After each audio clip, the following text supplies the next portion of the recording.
yung salitang busy, para lang yan sa mga madaming dahilan. Just, dami na galit sa akin bigla. Hindi. Alin naman is, perspective ko lang. Ang salitang busy ay para lang yan sa mga may opsyon. Diba? Pero walang salitang busy sa taong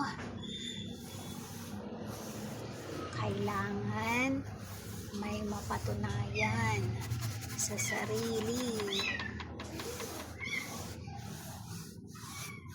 Kaya dapat mas better tayo sa version ko kahapon. Kaya mas better ka ngayon. Go lang, varnish lang tayo. Grabe ang kamay ko. Kalat-kalat. Kita pa ba? Gabi na kasi.